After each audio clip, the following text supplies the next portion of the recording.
Hello বন্ধুরা, good morning. আমি অর্পিতা। আমার নতুন আরও একটি ব্লগে তোমাদের অনেক অনেক ওয়েলকাম আর ভালোবাসা। তো দেখো, সকাল সকাল স্নান করতে যাব। আর এটা হচ্ছে একটা নতুন নাইটি, যেটা নাকি আমার মামি এসেছিল আগের দিন। মামি কিন্তু আমার জন্য নাইটিটা নিয়ে এসছে।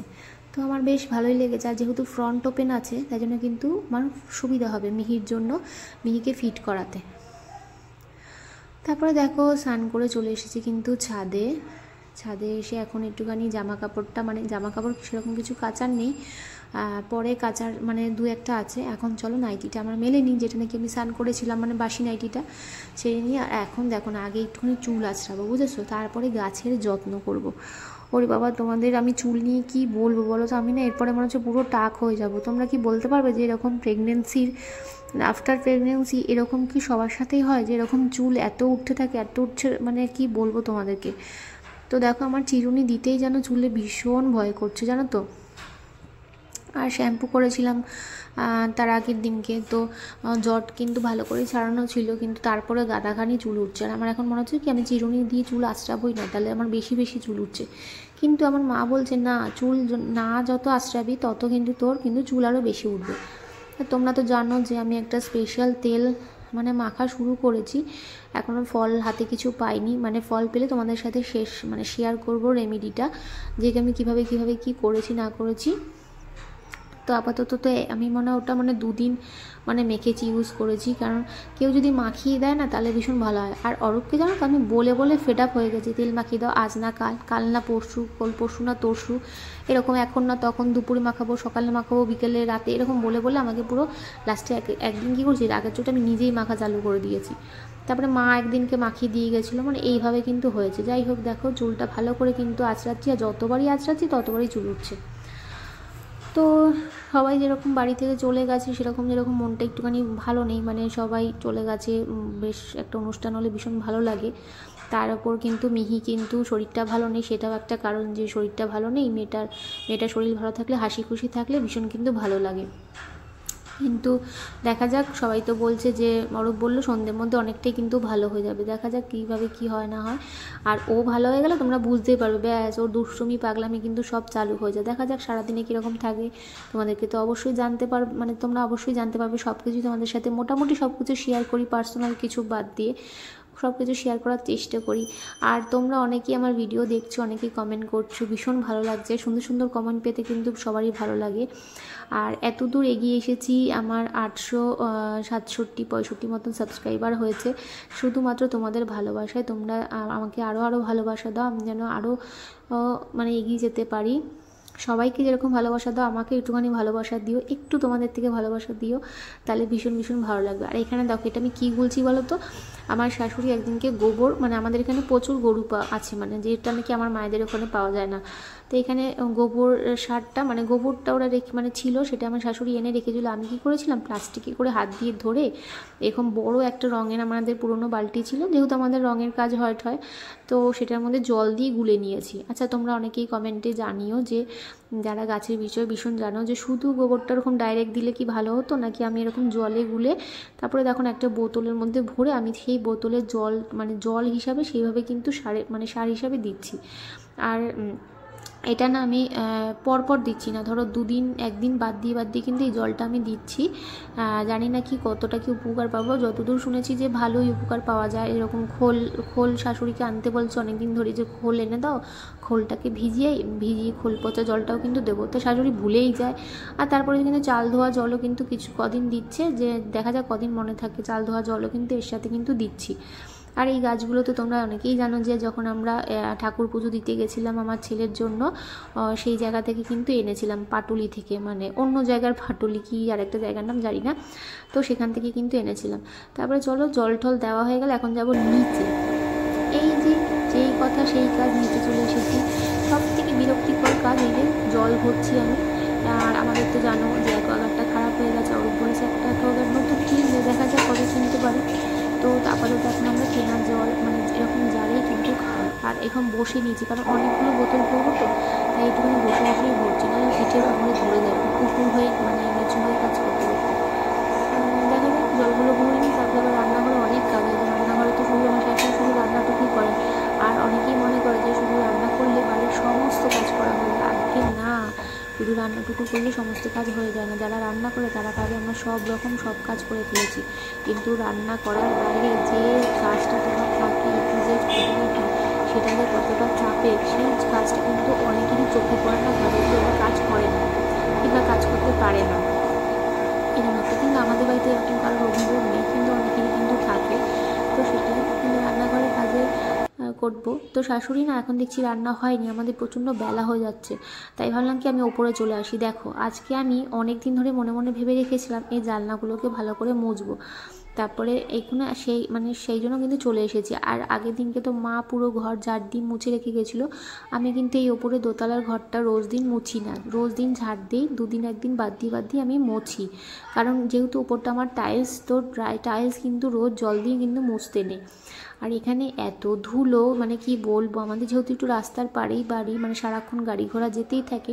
আর গাড়ি ঘোড়া না গেলেও প্রচণ্ড কিন্তু পলিউশন আমাদের এখানে, মানে কলকাতায় মানে বেশি মানে পলিউশন, মানে আমি মনে হয় যা। তারপরে এখানে দেখো এটা কিন্তু আমি একটা জল ন্যাকড়া ভালো করে, একটা ছেলেরই একটা স্যান্ডো গেঞ্জি ছিল, সেটাকে ভালো করে জল দিয়ে ধুয়ে ভিজিয়ে একটু করে নিংড়ে নিয়ে তারপরে কিন্তু জল ন্যাকড়া দিয়ে মুছছি। কেন বলো তো, শুধু যদি আমি মুছতে যেতাম না তাহলে এই ধুলোগুলো যেত না, মানে থেকেই যেত, যেহেতু ধুলো তাই জন্য আমি জল ন্যাকড়া দিয়ে মুছবো। আর এই যে সাইডে যে চ্যানেলগুলো করা, চ্যানেলের যে নিচটা কিছুতেই পরিষ্কার করে উঠতে পারছি না। দেখি ইউটিউবে কিছু দেখবো যে কোনো যদি টেকনিক থাকে তাহলে নিচটা কিছুভাবে যদি পরিষ্কার করা যায় তাহলে কিন্তু ভালো হয়। নিচের এই ময়লাগুলো আমার ভীষণ ঘেন্নাও লাগে, মানে কীরকম একটা জানি সব কিছু এসে জমে থাকে, পোকা টোকা মানে সব ওই ছোটো ছোটো শ্যামা পোকাগুলো হয়েছিল না, সব ওখানে পড়ে রয়েছে। তারপর তো আছেই ধুলো, কি বলবো। আর জানলার কাজগুলোকে এখন মুছবো না, আগে অরূপকে জিজ্ঞাসা করবো যে এটাকে কীভাবে মুছবো, তারপরে কিন্তু মুছবো। আর কত নোংরা তোমাদেরকে দেখাচ্ছিলাম, দেখো যে পুরো গেঞ্জিটা, সাদা গেঞ্জিটা তো পুরো কালো হয়ে গেছে। তারপরে এই যে ওপরে বিছানার মানে সামনে যেই জানলাটা সেটাকেও ভালো করে পরিষ্কার করবো। আর যার মনে হচ্ছে না ডাইনিংয়ের জানলাটাও করতে পারবো, কারণ নিচে যেতে হবে। এই করতে করতে যতটা ফাস্ট তোমরা দেখছো যে করছি, অতটা ফাস্ট কিন্তু করে উঠতে পারি না। আমি একটুখানি ধীরজি, মানে আমি করি ঠিকই, কিন্তু ওই তাড়াহুড়ো করে করতে পারি না, ছটপট করে। যতটা এরকম যদি তাড়াহুড়ো করে করতে পারতাম কত ভালো হতো, যেরকম করে ভিডিওটা করছি ফাস্ট করে দিয়েছি, তাহলে কিন্তু বেশ একদম দশভুজার মতন 10 হাতে সব কিছু কাজ করতে পারতাম। এই যে বেলা করে ঘুম থেকে উঠেও যে আমি ঘরের কত কাজ করছি আজকে, সেটাই তোমাদের সাথে শেয়ার করলাম। যে ঘুম থেকে দেরি করে উঠো, যদি তুমি মন চাই, যদি তোমার ইচ্ছে হয়, আর তুমি যদি টাইম মতন গুছিয়ে কোন কাজটা কখন করবে সেটা যদি করতে পারো, তাহলে কিন্তু সব কাজই তোমার সময় মতন হয়ে যাবে। আর আজকে শুধু রান্নাটুকুই শাশুড়ি করেছে, বাদবাকি সব A to Z কাজ কিন্তু ঘর পরিষ্কার, কাচা, তারপরে বাসন মাজা, গ্যাস মোছা, ঘর ঝাড় দেওয়া, দুটো।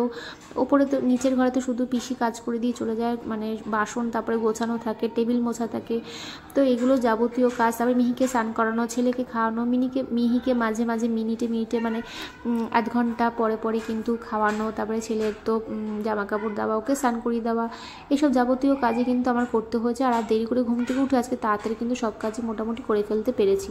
তারপরে এখানে রান্নাঘরে চলে এসেছি, রান্নার আগে গ্যাসটা কিন্তু আমি মুছে নেবো, জানো তো।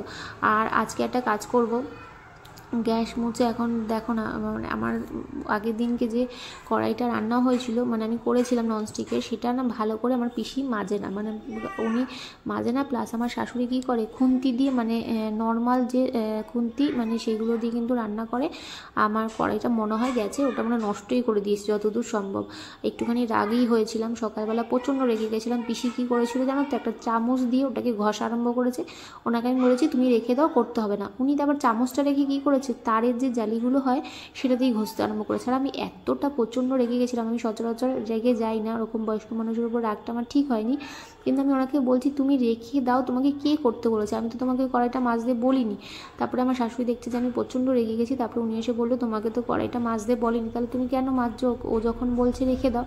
তারপরে উনি বলছে না আমি এটা করিনি, আমি ওটা করিনি, এরকম করিনি। আর মিথ্যা কথা বললে আমার প্রচণ্ড রাগ হয়। প্রতিদিনই উনি তারের জালিটা দিয়ে ওরকম করে পরিষ্কার করে, আর কড়াইটা কিন্তু নষ্ট করে দিয়েছে। দেখা যাক, আমি একটুখানি শাশুড়ি তো জলে ভিজিয়ে রেখেছি, আমি এটাকে কীভাবে কী করতে পারি সেটাই ভাবছিলাম, যে কীভাবে এটাকে তোলা যাবে। তোমাদের যদি কিছু মানে টেকনিক থাকে অবশ্যই জানিও, কারণ অনেকটা কিন্তু লেগে গেছিলো, সেখানে চলটা মতন পড়ে গেছে, এই চলটাটা কীভাবে যে উঠবে। আর আমার ভীষণ এই কড়াই, ননস্টিকের কড়াই আমার ভীষণ শখের, জানো তো। তারপরে দেখো এখানে আমি সব কিছু পরিষ্কার করে নিচ্ছি। আর এই নুনের ইয়েটা আমি প্রতিদিনই পরিষ্কার করি, আর প্রতিদিন যদি করা হয় তাহলে কিন্তু বেশ কোনো মানে নোংরা হয় না, ভালোই কিন্তু থাকে, তেল মানে মশলা লাগে না। তারপরে ধরো এখানে আমি গ্যাসের লাইটার সবই কিন্তু পরিষ্কার করি, যেগুলো কিন্তু আমার শাশুড়ি করে না। আর এই কাজগুলো কিন্তু ওনার চোখেও পড়ে না যে এই কাজগুলো করতে হয় কিংবা করা হয়, আসলে বয়স হচ্ছে তো সেই জন্য। তো দেখো এখানে আমি কি ভাবছি, এখানে গ্যাসটার মধ্যে গরম করলাম, এখানের মধ্যে একটু জল রয়েছে, তার বাদ বাকি যে বাসনগুলো ছিল সেগুলোকে মেজে নিলাম। এবার একটুখানি এটা ফুটে গেলে আর তারপরে দেখি মনে মনে ভাবছি বাসন মাজতে মাজতে কী করা যায় এটার মধ্যে। অনেক সময় শুনেছি যে ভিনিগারে অনেক কিছু সমস্যার সমাধান হয়ে যায়, জানি না আজকে আমার সমস্যার সমাধান হবে কি না। তা তোমাদের যদি কিছু জানা থাকে সেগুলো কিন্তু তোমরা কমেন্টে কিন্তু জানাতে পারো।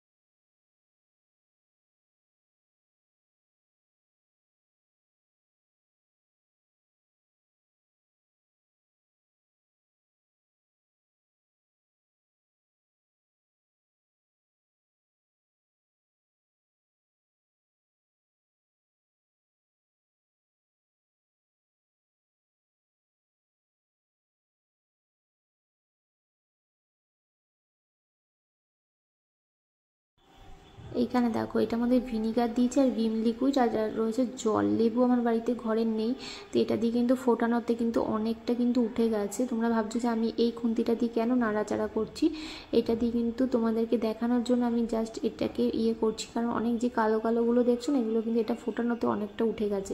কিন্তু একদিনে যাবে না, আমাকে আবার কিন্তু এটাকে করতে হবে মনে হচ্ছে। আর ভিম লিকুইডও যে ভিমের মধ্যে যেহেতু লেবু থাকে সেই জন্য দিয়েছি, জানি না অরিজিনাল লেবু থাকে না কী থাকে সেটা তো আর বলতে পারছি না। আর যদি পাতিলেবু ঘরে থাকতো তাহলে আমি এটার মধ্যে পাতিলেবুও কিন্তু দিতাম। পরের দিন ভেবেছি পাতিলেবু আর ভিনিগার দিয়ে কিন্তু এটাকে পরিষ্কার করার চেষ্টা করব।